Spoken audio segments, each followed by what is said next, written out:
Om Sam Saraswati Namaha. Namaste. And this evening we're going to begin the discussion of the beginner's Sri Shiva Puja. And let's start with the very beginning. Shiva we translate as the consciousness of infinite goodness. Please picture the best good that you could think of. Smile at it, it's nice. Make it bigger, it's really good. Make it the goodest it can get. And make it greater and expand it still until you can't go any far, and where you get to the point where you want to draw some kind of a line or a boundary or a demarcation that I have reached the limits of infinity, then no, that's where you begin the meditation on the infinite goodness. So Shri, of course, means Shanti in your mind and in your heart, the respected. Puja, Pu means Punya, Ja means Jata, giving birth to the highest merit of being in love with the consciousness of infinite goodness. So we called it the worship of the Supreme Lord of Infinite Consciousness. And actually, I first typed this puja in 1990. I think it goes back to the 1970s where we first started writing pujas. And I want to tell you a little story before we start the puja. And it's about Brahma and Vishnu and the Shiva lingam. So one day, Brahma, the creator, was walking down a path when he met Lord Vishnu, the protector, along the way. And not recognizing the divine Lord, he inquired, "Who are you?" "What do you mean, who am I?" responded Vishnu indignantly. "I am Vishnu, the sustainer of all. Who are you to be asking?" And Brahma got angry and replied, "I am Brahma, the creator of the universe, and you must show respect to me because I create everything that is." And quite foolishly, Brahma and Vishnu started to argue. Brahma said, "Unless I create, there will be nothing for you to preserve. You will have no work without me. You are totally dependent upon me. Go and join the ranks of the unemployed." Vishnu retorted, "You sprang from my navel, you ungrateful old man. If I cut your umbilical cord, you will be finished." And right there, where they were arguing, all of a sudden up came a Shiva lingam, and just there between them. And it kept growing and growing and growing until it was out of sight. "What is this?" They were both surprised. "It appears to be a Shiva lingam." "All right," said Vishnu. "I'll tell you how we can settle this. Whoever can find the end of this Shiva lingam first is the superior. Brahma, you go to the top and I'll go to the bottom. And the first one to reach the end will return to give the news. He will be the winner."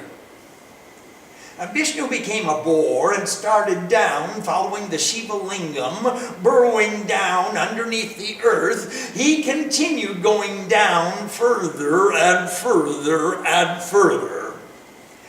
"This lingam doesn't have an end," he thought. "It just keeps going and going. I'm tired and I've had enough. I'm going back." Brahma, on the other hand, got on his swan and went up and up and up. He passed through the clouds and continued on towards the other end of infinity. As he was still going, he said in desperation, "When is this going to stop? Where is the end of this Shiva lingam?" And just as he was getting near to what he thought must be the top, a flower fell down from Lord Shiva's head, and as the flower fell, Brahma caught it. Gotcha. Grabbed it in midair and said, "Oh, little flower, from where have you come?" "I came from the head of Lord Shiva," replied the flower. A devotee put me there as a token of worship, and a gust of wind came and knocked me off. I came from Shiva's head. Well, said Brahma, I was just going up there to Shiva's head to get a flower, and it's so nice of you to come down here. Let me ask a little favor from you. Would you tell Vishnu that I took you off from the top of the Shiva lingam? Well, that's not quite true, replied the little flower. Actually, I fell off from the top of the Shiva lingam in a gust of wind. Brahma said, do you know that I am Brahma, the creator of the universe? If you just do this little thing for me, I will make sure that you are honored among all flowers. He put the flower in his pocket and went back down. Hello, Vishnu, greeted Brahma. Did you find the end of the Shiva lingam? No, I didn't. I traveled on and on, but I couldn't find the end, so I returned here. Did you find the end? Brahma said, well, yes, in fact, I did. I went right up to the top of the Shiva lingam, where I took the darshan of the divine Lord Shiva, and then I came back down to tell you. What kind of story are you telling me? Replied Vishnu in disbelief. How could you find the end of the Shiva lingam? There was no end down below. How could you find there? How could there be an end on top? What proof do you have? Brahma said, I thought you might not believe me, so I brought this little flower from the top of the Shiva lingam to testify on my behalf. Ask this flower. I brought him down from Lord Shiva's head just to show to you. Vishnu looked at the flower and asked, Flower, is that correct? Did you really come from the head of Lord Shiva? Oh yes, Vishnu, replied the little flower. I really came from the top of Lord Shiva's head. Did Brahma take you from the top of Lord Shiva's head? Vishnu questioned again. The poor little flower began to shake. Yes, Vishnu, Brahma took me from the top of Shiva's head just to show you that he was there. Suddenly, the earth began to shake, the clouds broke apart, and through the four regions of heaven came the roaring sound, Liar! Shiva came down and said, no one came to the top of that lingam, and nobody took the flower from off my head. Brahma, you are a liar. And this little flower is lying. It is not possible to reach to the summit of infinity without my grace. Knowledge of the self is not an attainment. It is a realization of being in the present reality. Realization comes about through intuitive awareness, not through egotistical action. If you want to earn that grace, then refine and purify your awareness through selfless actions. Perform the worship of my Shiva lingam, the eternal symbol of consciousness of infinite goodness, and be pleased, being pleased, I will grant you that vision. There is no other way to attainment. So now let's begin to study. What does it mean to please the eternal symbol of the consciousness of infinite goodness? Shiva Puja. Let's begin with a definition of lingam, because lingam is one of those wonderful terms which is so often confused and makes all matter of consternation for so many devotees. In one sense, a lingam is a male reproductive organ. However, that is the most gross level and the gross definition. If you're in the gross world, you want to look at people's lingams, then go ahead and do what is necessary. But in the subtle world, the subtle definition is the linga sharir. The linga is the subtle body. The lingam is the subtle body, the subtle essence, that which is conceived in the mind. And in the causal body, the lingam is the symbol of the subtle body, which is the essence of the procreative forces of creation. Now, if you want to think of Tantra as base sexuality and enjoying yourself in the world, that's one lower definition. But if you understand Tantra to be the synthesis of all the subtle knowledge that we acquire through our searches, through all the spiritual understanding that we cultivate, weaving together the warp and the woof of the many various factions of discipline. When we study Sanskrit, we'll have Vyakaran, Ucharan, Darshan Shastra, Itihas, Sahitya, Padoti, Jyotish. We have these 6 subjects of Sanskrit studies which we weave together with asana, pranayam, mudra, kriya, pratyahara, dharana, dhyanam, samadhi. All of these aspects of spiritual discipline are woven together, and that we come to be tantric. We are weaving together, synthesizing all of various forms of knowledge into our personal sadhana. So let's begin with the Shiva Gayatri. Om. We meditate upon the perfect, full, complete, always continuing consciousness of infinite goodness. Contemplate He whose 1,000 eyes see everywhere. May that giver of bliss grant us increase. How do you meditate upon the perfect, full, complete, ananta, chirasthai, vyakulata, ananya, Vishwa Chaitanya?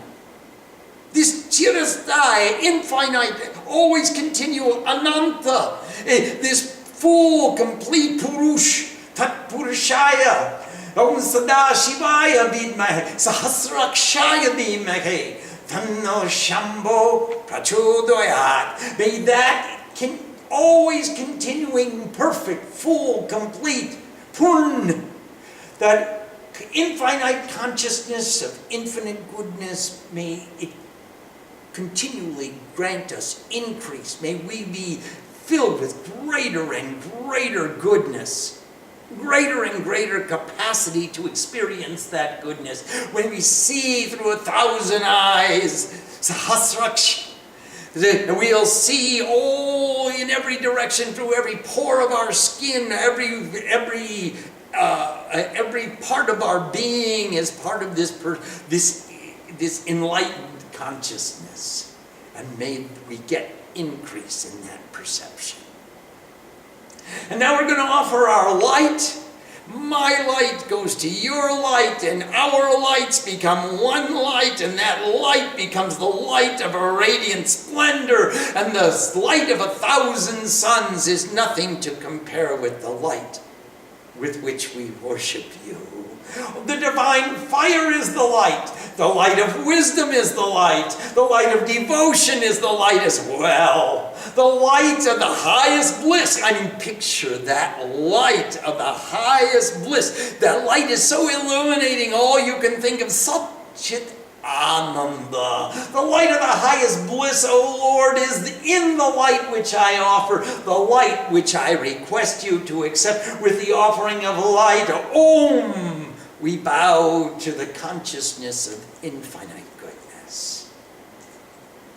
Take a piece of incense, Om. Spirit of the forest, from you is produced the most excellent of scents, the scent most pleasing to all the gods. That scent I request you to accept.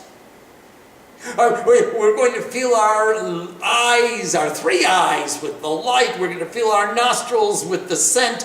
All we can imagine is the fragrance of infinite bliss, the infinite consciousness, the spirit of the forest. Here we are, there's no pollution and there's no noise and there's no, all you've got is the scent of purity and clarity and pure understanding. With the offering of fragrant scent, Om, we bow to the consciousness of infinite goodness. And with folded hands, we're going to worship with the Mool mantra of all Sanatan Dharma. And that's a mouthful right there. The Mool mantra is the basic teaching, the basic philosophy, the mantra which is most important and most widely accepted, that comes from the Vedas, that is the essence of Hindu philosophy, is Gayatri. And it's the Mool mantra of the Sanatan Dharma. The eternal ideal of perfection is represented by one statement, which says, please give us greater wisdom. In every circumstance of life, we require greater wisdom. There is no time where I don't need greater wisdom, greater humility, greater understanding. Om, the infinite beyond conception, the gross body, the subtle body, the causal body. On every level of consciousness in my manifested existence, we meditate upon that light of wisdom, which is the supreme wealth of the gods. What more would the gods want? What is their wealth? They don't believe in storing up kamini and kanchan. They want gold so that they can fulfill their desires, and they are always drinking the elixir of the gods in order. They're drinking the devotion of the devotees. They want the light of wisdom, which is the supreme wealth of the gods. May it grant to us increase in our meditations. As we meditate, can we let that light get brighter and brighter and brighter until all we see is light?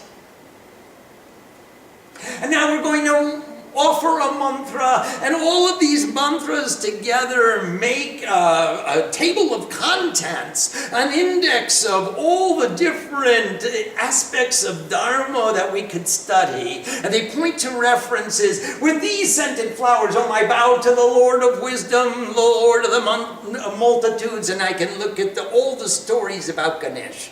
I can look about why is he the Ishwar of all the multitudes? Why is he the Lord of wisdom? Why is he protector of the gate? Why is he standing at the door to protect the inner apartments of the Divine Mother? We have to go to Ganesh first. Our first understanding, he's the first to be worshipped. We can't worship without wisdom. We can't worship without humility. We can't worship without acknowledging that the door is protected by the Lord of wisdom, the Lord of love.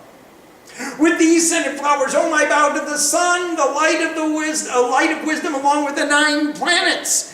And now I've got to put the light of wisdom, the sun, and the moon, which is the light of devotion, and then all the different planets which have their own effects and pulling on the influences of our bodies and our minds and our souls. We want to worship them all and put all the forces of heaven and earth into harmony so that we maintain the balance and we put everybody into equilibrium, so that from this position of equilibrium we can exert and exhibit the wisdom and devotion that comes from being true devotees of God.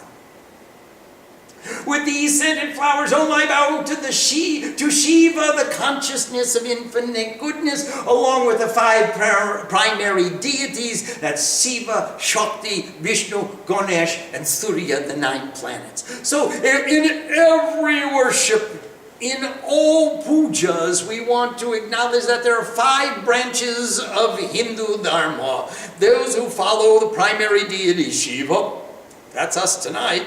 Shakti, that was us last week. Shiva, Shakti, Vishnu, that's going to be us on Wednesday when we worship Vishnu, Krishna, Rishi, Kesha, Vasudeva, Janardana. All the forms of Vishnu, the Ganesh, and the 9 planets and the sun. With one flower, we have acknowledged the various attributes of Hindu Dharma. And the various divisions of Hindu Dharma. We're all into a unity. All are united in the worship of every deity. They are all present. With these scented flowers, I bow to Shiva, Shakti, Vishnu, Ganesh, Surya, and the 9 planets. I want you to remember, please, doing puja is not about offering things. If you're missing any article of the puja, reach right into the garden of delight. You can pull out, here are your flowers, and here are your malas, and here are your ornaments, and here's your sari, and here's your cloth, and here's the delicious meal I just prepared. Just reach into your heart and pull out any missing ingredient. Don't hesitate at all. They're all present within. This is the garden of delight, right in the heart chakra, right in your anahata. And just reach into that love spot and pull out all your love. And here are all your articles. And if you have a lot of flowers and you don't have the other ingredients, here is your meal, and here is your bath, and here is your sari, and give them another flower, and give them another flower. With these scented flowers, I bow to Indra, the ruler of the pure, along with the 10 protectors of the 10 directions. So, we have all 10 directions. We have all the deities in the 10 directions. We are protected. In every direction, there's a deity standing, waiting to protect us. No one has the authority to interrupt or disrupt or make any disturbance in the vibrations of our sadhana. They cannot stop our puja. We are invincible. We are protected above and below and out to the 8 cardinal points of the compass with one flower, or with these scented flowers, as you like. With these scented flowers, I bow to Vishnu, the fish, along with the 10 incarnations which he assumed. So here we are, the Dasha avatar of Vishnu. You've got Matsya avatar, Kurma avatar. Matsya is the fish, and Kurma is the tortoise. And then you have Narsingh, who is half man, half lion. And then you have Hayagriv, and then Narsingh, and Varaha. So you have Matsya. I can do it in Sanskrit. I can't do it in English. It's funny. Matsya, Kurma, Varaha, Narsingh, Baman, Matsya, Kurma, Varaha, Narsingh, Hayagriv, Narsingh, Baman, Purusharam, Ram, Krishna, and Kalki. Dashavatar. Sorry about that. We'll translate it later. Here, let's try. You got a fish and a tortoise, and you've got a boar, and then you've got half man, half lion, half a horse, a human body with a horse's head, and then half man, half lion, a dwarf, and a warrior, Purusharam. And then you've got Ram and Krishna and Kalki. Kalki is the one that just came this evening in a yellow sari with red border. With these scented flowers, I bow to Prajapati, to the Lord of all created beings. That's our Papa. The one who gave birth to all of us. Everyone who is living is the Praja of the Pati. The Pati is the Lord, and the Praja is the offspring of the Lord, and he's the Lord of all offspring, everyone born. That's us. With these scented flowers, I bow to the perfect perception of consciousness, Narayanaya. He is the ayan, the eyes of of humanity. He is the perception of the consciousness of all existence. Narayan is the name of Vishnu. Vish means the universe, and Nu means who pervades. And in Vishnu, who pervades the universe, is known as Narayan. The eyes are the perceiving capacity of all existence, or all humanity. With these scented flowers, oh my bow to all the gods. With these scented flowers, oh my bow to all the goddesses. That's all of you, wherever you may be. With these scented flowers, oh my bow to the respected guru who accepted my proposal. With these scented flowers, oh my bow to all knowers of wisdom. If Brahma eva Brahma Bhavanti, the knower of the supreme divinity becomes the supreme divinity. You are the knowers of all wisdom. Even desiring to learn more of wisdom, we achieve that status of being Brahman, twice born. We are born once from the womb of mother and twice from the womb of wisdom. And then we wear a sacred thread to remind us. Navabishtam tribiyutam trigudam devatamayam upavitam agyadatam griharitvam sureshwari. Please, there's 9 threads. And they represent the threes, all the threes, the 3 gunas, all the threes, Kamkala, the Uma, Aim, Ring, Kling, creation, preservation, transformation, Srishti, Sthiti, Loi, all the threes, 3 guna, Shama, Dhamma, Tapas, Sochang, Shantir, Arjavam, Evacha, Gyanam, Vijnanam, Astikyam, Brahma, Karma, Swabhavajam. They have 9 threads representing 9 qualities which are the Swabhav. They are the Swarup. They are the intrinsic nature. They are the form of the being of a true knower of wisdom. They are Sham, peacefulness. Dhamma, generosity. Tapas, purifying austerities. Sochang, purity, inside and out. Shanti, patience and forgiveness in one word. Shantir Arjamam, the relentless pursuit of wisdom. The relentless pursuit of self-realization. The incessant pursuit of knowledge. Arjamam Evacha. Gyanam, wisdom. Beganam, the application of wisdom to life. Astik, young. Astik means the continual pursuit of the highest realization. Brahma, Karma, Svabhavajam. These are the activities which are the intrinsic nature of a Brahman.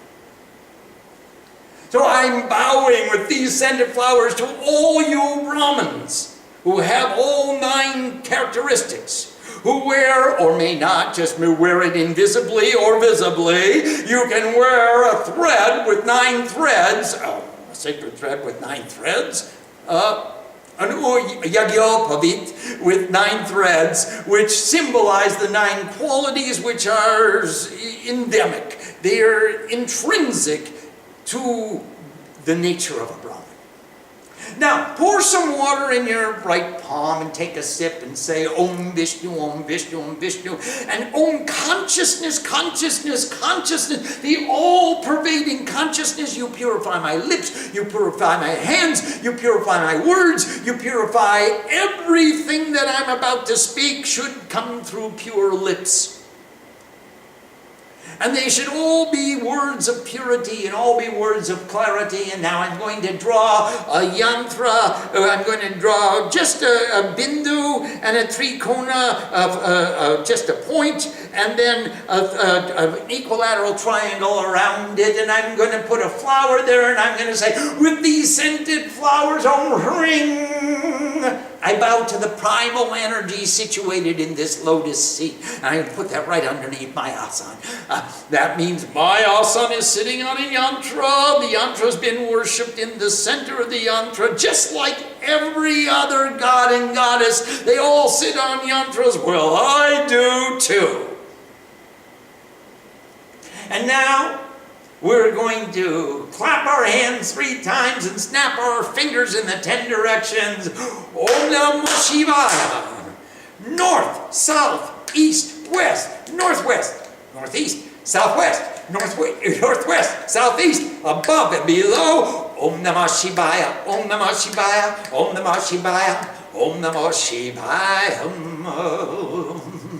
And I'm going to take a flower in my left palm. I'm going to put a couple of sesame seeds on it and a little bit of tulsi or sweet basil if you don't have the tulsi. And then to put a few grains of rice and put a little bit of perfume and put a little sandal paste. And I'm going to take 3 drops of water and I'm going to say, Vishnu Om Tat Sat, and cover it with my right hand.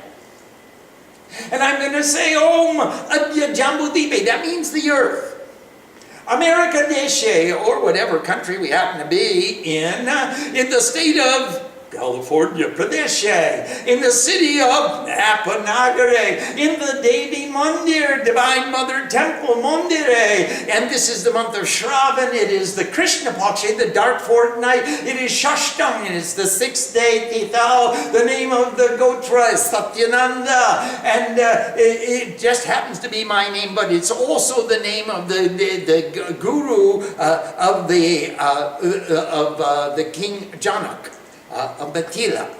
So Satyananda Gotra is not only the Swami, but it actually goes back to Mithila, to Janaki's father, that's Sita's dad. His guru was the Gotra of our lineage, of our family. Shri, your name, me, is performing for the satisfaction of Shiva, the consciousness of infinite goodness, and I'm going to give that flower to Shiva.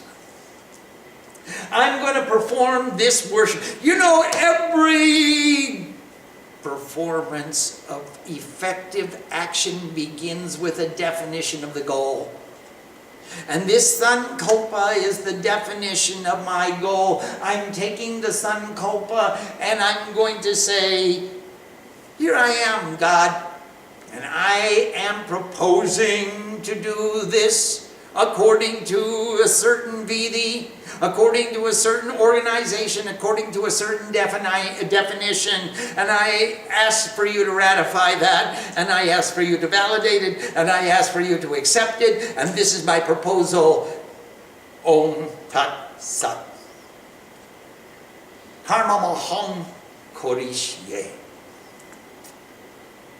Now, I'm going to ring the bell and proclaim peace in the heavens and peace on the earth, peace upwards and permeating the atmosphere, peace upwards over on all sides and further, peace to us, peace to all vegetation, and that means all that lives, peace to all that has form, Swarupananda, the intrinsic nature of all form, peace to all causes and to all effects, peace to all existence and to all intensities of reality, including all and everything. Peace be to us.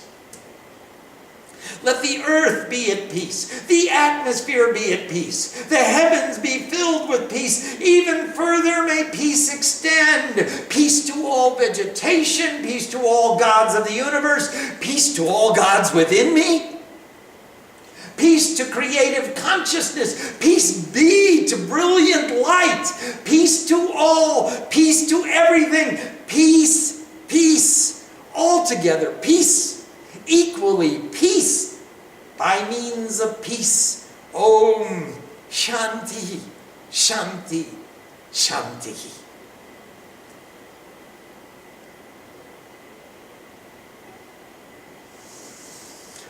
Om Sam Saraswati Namaha.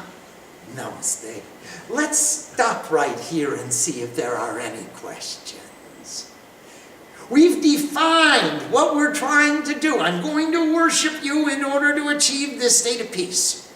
And my peace will be upwards, over on all sides and further. Peace be to us, peace be to all, peace be to everything, peace be to more. Let everybody in the world be at peace. And that means let them all have sufficiency, let them all have satisfaction, let them all be living in accordance with their Dharma in such a way that their ideal of perfection does not transgress anyone else's ideal of perfection. If you're in harmony with God and you're in harmony with your community, you're in harmony with your family, you're in harmony with yourself, then what is the necessity of conflict? How can we would eliminate all conflict? All that is not at peace is eradicated. Ignorance is eradicated. Untruth is eradicated. All that is at peace altogether. Peace. Peace for us. Peace. Peace. Peace. That's why I'm doing this puja. That's my goal. It's my sankalpa. That's the definition of my purpose. That is why I am expending this energy, just to be in your peace and my peace and our peace. Now that's a peace treaty. Please. We have a question from Bill. Namaste, Bill. What is the most auspicious way to inform Lord Shiva of the purpose of our worship? Just what we did. We did a sankalpa, Bill. We took the sankalpa, we said, Vishnu Om Tat Sat. I am proposing that is the truth. My goal, my sankalpa. Kalpa means idea, and san means altogether. All of my ideas are rolled up into one idea, and I have only one idea, and that is to worship you. Here I am, Bill Ananda, and I am sitting here in front of Lord Shiva, contemplating the consciousness of infinite goodness, and I'm going to give you flowers, I'm going to give you fruits, I'm going to give you devotion, I'm going to pay attention to you because I love you, and I'm going to worship you with peace. I've just placed all the deities around me. No inimical vibration can come into our temple. I've worshipped all the gods and all the factions and all the divisions, and I've united and harmonized all the different disciplines of Hindu Dharma, and now here I am going to worship you with my love, which means my undivided attention. That will be the most auspicious way that we can celebrate the expression of our sankalpa. Our goal is to live in peace inside and out. All that is in peace. Peace to all, peace to everything, peace be to all the gods within me.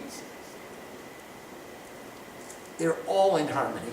Everyone is appreciated. Everyone is recognized. Everyone is inspired. Now, experience the peace. We have a question from Vivekananda. Namaste, Vivek. I know you explained about the Shiva lingam at the beginning of class, but the Shiva lingam is extremely esoteric. How can we understand the Shiva lingam better? I want it to consume all of my thoughts. Thank you. Vivek, the lingam is a symbol. The lingam is the symbol for the subtle body of the consciousness of infinite goodness. Now, in the first days of worship, which was Vedic times, in Vedic times they said, God is everywhere. God is in the wind. God is in the mountain. God is in the river. God is in the tree. God is in the... everywhere. And as time went on, disciples said, I can't remember a God that's everywhere all the time. I can't think of the divine in everything all the time. Give me some way by which I can remember the God, at least some of the time. I look out into the infinity of objects and relationships in this world, and there's just too much. How can I say everything is God? Okay, what does that mean? What do I do? How do I relate to a God who's everywhere and everything and all the time. I can't just walk around bowing down to everything I see. Give me a specific form and a specific place and a specific time and a specific method, and then I can remember. A rishi said, well, look at that stone. That lingam is the symbol for the infinite God who's everywhere. That lingam is the symbol. He is the representative of the consciousness of infinite goodness. Go sit in front of that stone and become as still as the stone, and you will remember the God who is everywhere. And that's just what happened. Well, they started to make a lingam. And they said, well, the lingam alone is not sufficient to explain the creation. You only have the masculine principle. Could we give you a yoni in which we have male and the female principles together? We have Shiva and Shakti, Purusha and Prakriti, consciousness and nature. And then you have a material cause and an instrumental cause, and we've got a logical basis for this philosophy? Sure. Why not? So they put the lingam in the yoni. Now you look at the earliest Shaila that was worshipped, and they all just a stone, and it doesn't have a yoni. And later it developed a yoni. So then you had Shiva and Shakti and Purusha and Prakriti and consciousness and nature in the perfection of harmony and unity, and you had a logical explanation for creation. Well, as time went on, Shiva got eyes. And then he got a nose. And then he got a mouth. And then he had 5 faces. And his faces were Sadyojata, Bhamadeva, Agora, Tatpurusha, and Ishana. He was who gave always birth to truth. Sadyojata. He gave birth to truth all the time. Everything he created was truth. Bhamadeva is the Lord, the God of love. Agora, he was freed from fear. Tatpurushaya, Tatpurush, he was that full, complete, and perfect, infinite consciousness. Ishana, he was the Lord of all. These were the 5 faces, and pretty soon you had 5 faces on the lingam. Well, it didn't take a little bit of time, and then people said, well, my lingam is better than your lingam. My lingam is anthropomorphic. It's got the head of a woman on it. My lingam is a Devi. My deity, I made a murti. And she looks like a human lady. She is Mahalakshmi, Sarva Sadhya Mahalakshmi, Triguna Parameshwari. She was first and foremost. And this, here we have from this stone, because I couldn't remember God everywhere, we evolved into various forms of worship. So now you can consider this Linga Deha, the subtle symbol for infinite consciousness, which will concentrate your attention, which will inspire your procreative capacity, so that you have capacity to create wonderful things for this creation. You are the Brahma, you are the Vishnu, you are the Shiva of this creation, constantly creating anew in many, many forms as you have creative expression. And this is how the linga evolved. We have a question from Joshua. Namaste, Joshua. In his Gayatri mantra, it said he has 1,000 eyes. Is it just 1,000 because it's an auspicious number? I thought Indra was the 1,000 eyes. Indra has 1,000 eyes as well. Shiva has 1,000 eyes, which means really, I can't count how many eyes he has. He's got eyes everywhere in every pore of his skin. He's got Sahasrakshaya Devaki. He's got eyes everywhere. He is the embodiment of consciousness. He perceives through every pore of his skin. Every bit of him sees and perceives and is aware, and there is nothing which is beyond his awareness. So he is the consciousness which sees everything. And that's what its meaning is. We have a question from Swarupananda. Namaste, Swarup. Why is it that you recommend beginner Shiva Puja for beginners rather than Ganesh Puja? The reason is because Shiva Puja, Shiva begins with Panch Akshar mantra. It is the most primary of all the mantras used for worship. First is Na, Ma, Shi, Va, Ya. And these 5 letters correspond with all the 5s, and they fill up your life. It's the most primary and basic worship of all the worships to be performed. Ganesh has a little bit more sophistication to him. Even though Ganesh is the first to be worshipped in Dharma, if you're going to learn something about worship, start with Shiva. Ganesh's mantras are a little more sophisticated and a little more involved, and they are not so simple. Shiva is, all the deities are very easily satisfied, but Shiva is the most easily satisfied. In my olden days as a sadhu, I used to wander through the riverbanks, and as I wandered along the bank, some place struck me as inspiring, and I would find a stone, stand it on its head, sit down and do Shiva Puja, bow down, meditate, turn the stone over, roll it back into the river, and walk on my way.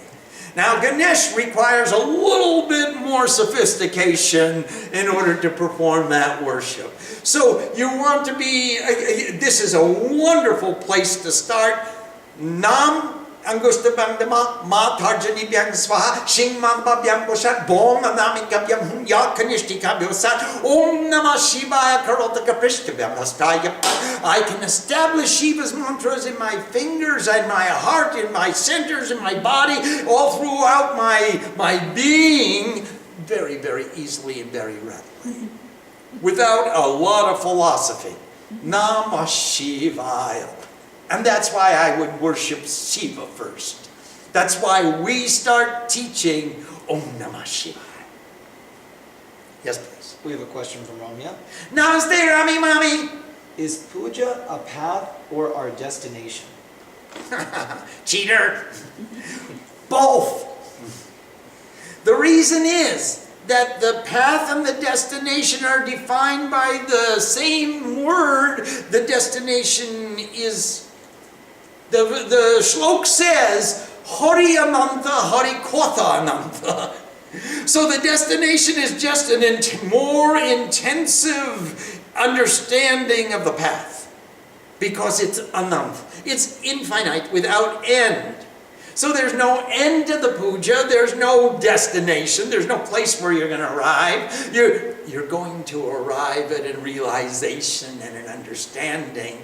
And the path and the goal and the origin and the terminus are described by the same term. We're doing pu, which means punya, and ja, which means jata. Puja means giving birth to the highest merit. How high is the merit? The highest merit. Picture the highest merit that you can possibly achieve. The privilege to sit in the presence of God and then make it higher and bigger and broader and brighter and more intense. And the punya doesn't have an end. So it's both the path and the destination, Ramya. It's both the process and what we're going to achieve during the process, and a greater and greater intensity of that achievement. That will all be understood as we go deeper and deeper and deeper. That bhavana. That's why we say bhavayed. That bhavana, that becomes the intensity of our reality. How intensely real is this to you? That's your bhava. And nobody can tell you how intensely real it is to you, but you know. And even when you go into the deepest samadhi, you know that it gets deeper and deeper and deeper. And the limits of infinity grow and grow and grow. And there is no end because Hori Ananta, Hari Kotha Ananta. God is infinite and the stories of God are infinite. The experiences of God are infinite. So how can you say it's limited? When do you reach the destination? You don't. And that's why it's such a fun journey. That's why it's so worthwhile, because there is no limit to how far you can go. We have a question from Vish. Namaste, Vish. Namaste. The Shiva Gayatri says that we meditate upon Sada Shiva, the always continuing aspect of Shiva. Can you please explain this Sada Shiva? Sada Shiva is like Sadyojata. Sada Shiva is he who is the consciousness of infinite goodness, which is always continuing. It doesn't change. It's always present. He is the witness, the consciousness of all existence. So he doesn't change. He is always there. No matter when you come day or night, and he's sitting there just smiling and blessing you. You come and look at this Shiva lingam, no matter what time of the day or what time of the night you come. That Shiva lingam is just radiating the bliss of consciousness. He doesn't change his attitude like some of my friends. We have a question from Nanda. Namaste, Nandama. Dear Swami, we take sankalpas for puja and for projects. Would you advise us to take sankalpas for each mundane activity, like speaking with others, watching TV, browsing the net, etc.? Should every moment of our life somehow be part of a sankalpa and therefore deliberate?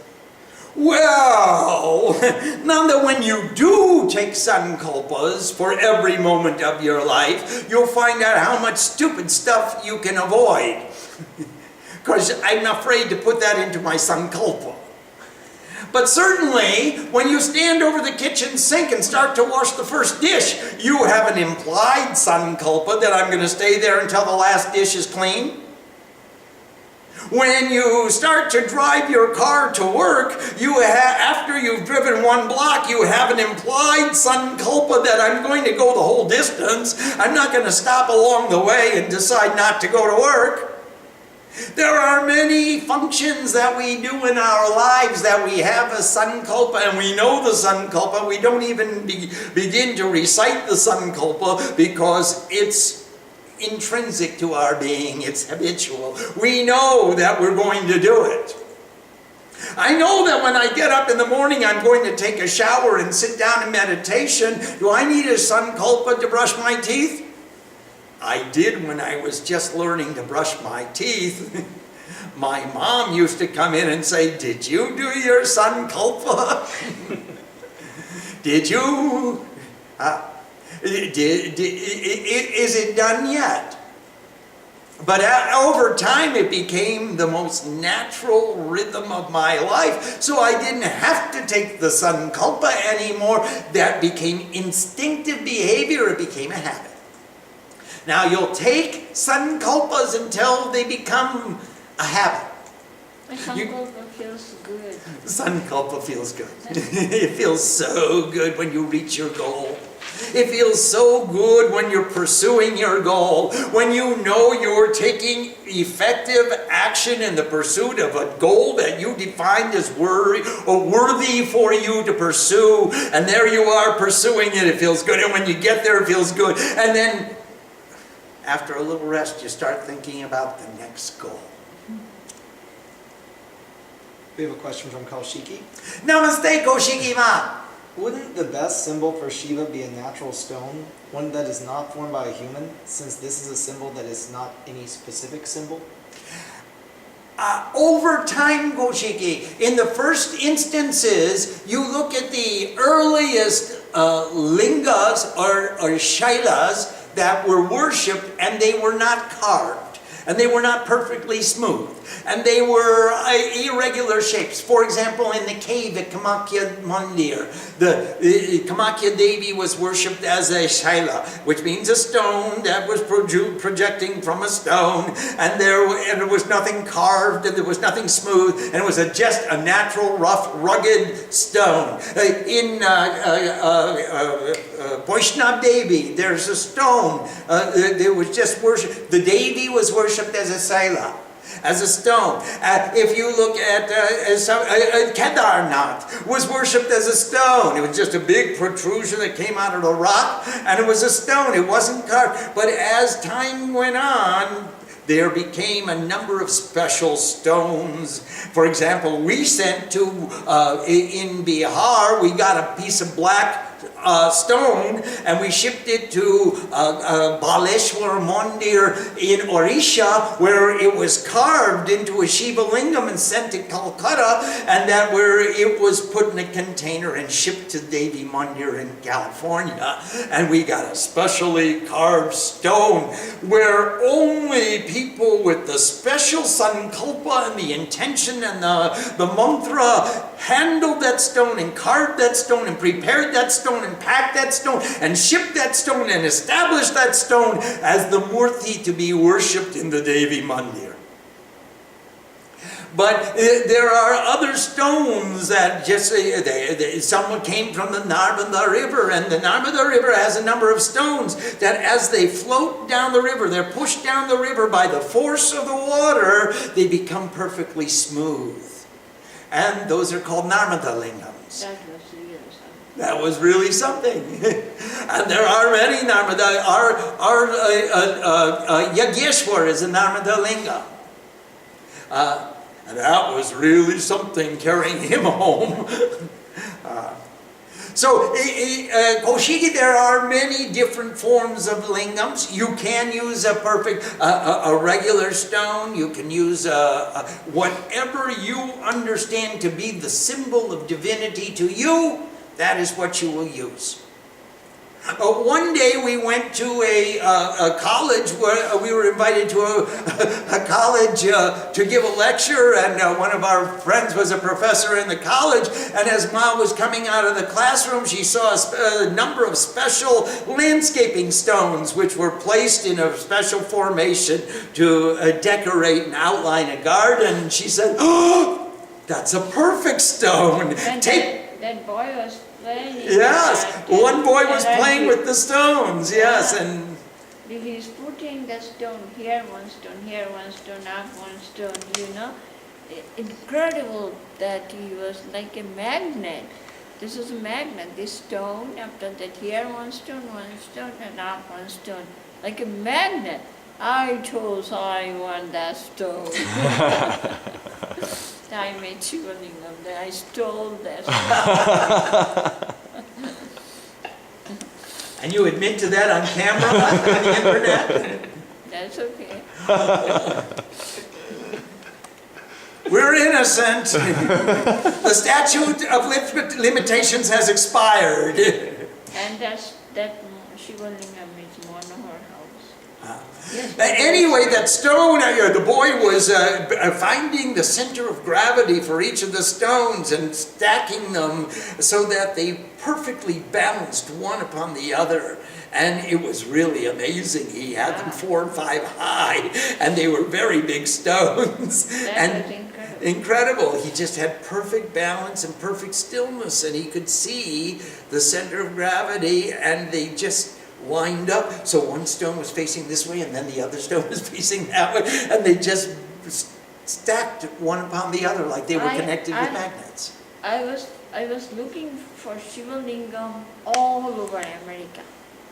You know, when the American tour we did all over America, every river we stopped, and I was looking stone, where I can get stone, you know, Shiva lingam.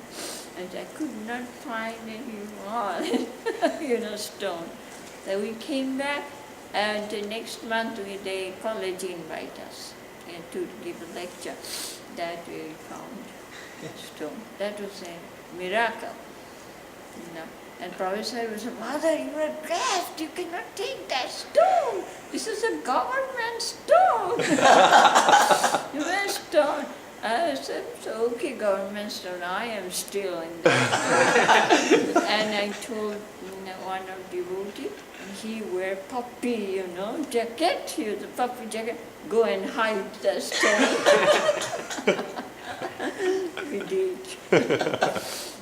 He did.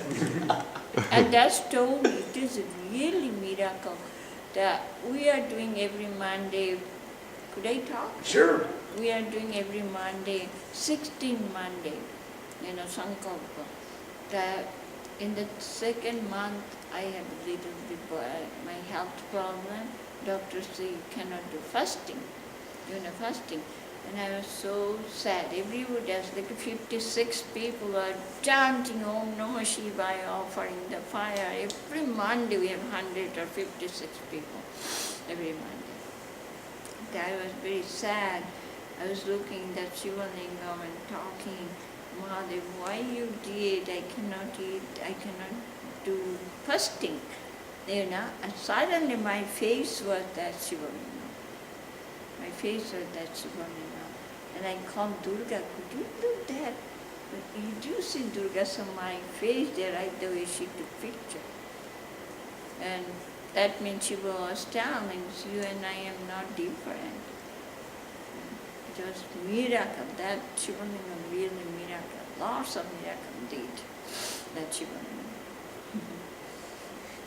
Sarveshwar. Yes.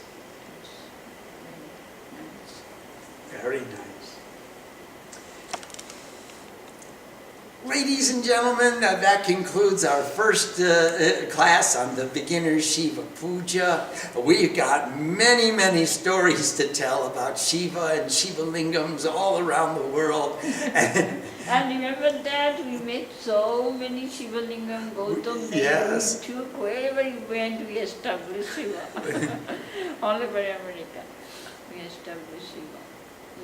We did. We carried all over America, all over Europe, and around India. We established Shiva Lingams everywhere. And then we gave out Shiva Puja books, and we taught them how to worship. And we established house to houses. Every house should be a mandir. And every occupant of every house should be the pujari. And that was our goal from the very beginning, to teach people how they should worship in their own homes and make God come out of the temple. Every house is a temple, and every occupant is the pujari. And you are all Brahmins, and you are all authorized and empowered to conduct the worship yourself. We do not need a priestly caste.